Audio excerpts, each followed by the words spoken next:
নবুয়ত শুরু হলো মোহাম্মদ আলাইহিসসালাতু ওয়াসসালাম ও তাসলিমের মাধ্যমে। নবুয়ত শেষ হতে যাচ্ছে এই 18ই জিলহজ। 18ই জিলহজ নবুয়ত শেষ হচ্ছে, বেলায়েতের যুগ শুরু হলো বা ইমামতের যুগ শুরু হলো। এটা হচ্ছে 18ই জিলহজ। পবিত্র কোরআন মজিদ নাজিল হয়েছিল হেরা গুহায়।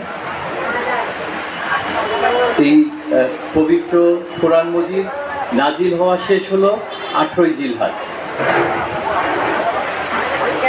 দুইটা আয়াত এই 18ই জিলহজে নাজিল হয়েছিল। এই দুইটা আয়াত কি? যে আমার পরে মওলা হবে আলী, রাসূলুল্লাহ বলতেছেন। আর তারপরে বলতেছেন যারা আলীকে মওলা বলে মেনে নিল তারা জেনে নাও আজকে থেকে দিন তোমাদের জন্য পরিপূর্ণ করা হলো। তোমাদের এই দিন থেকে সবাই ভীত থাকবে।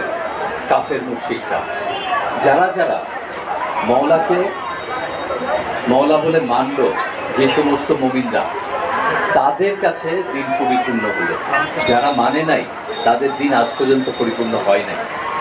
তাহলে আমরা আপাতত হিসাবে দেখতে পারি যে 18ই জিলহজ নবুয়ত শেষ হওয়ার দিন, মাওলায়াত শুরু হওয়ার দিন, কোরআন মজিদ নাজিল হওয়ার শেষ দিন। এই দিবসটা মুমিনদের জন্য খুবই গুরুত্বপূর্ণ। যদি মাওলায়াত শুরু না হতো, নবুয়ত শেষ হয়ে যেত, তাহলে আজকে আমরা হাদি পেতাম না।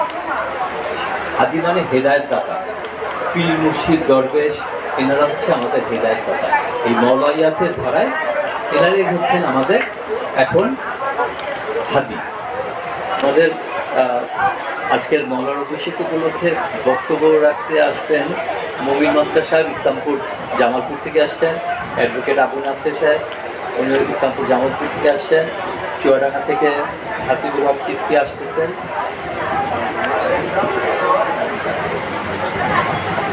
আর আপনারা যারা আজকের অনুষ্ঠানে এসছেন তাদের সবাইকে স্বাগত, ধন্যবাদ জানাচ্ছি।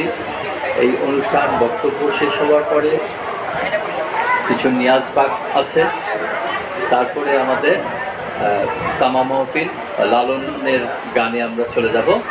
সেটা চলবে ফজরের আগ পর্যন্ত। আপনারা ধৈর্য সহকারে একটু বসুন।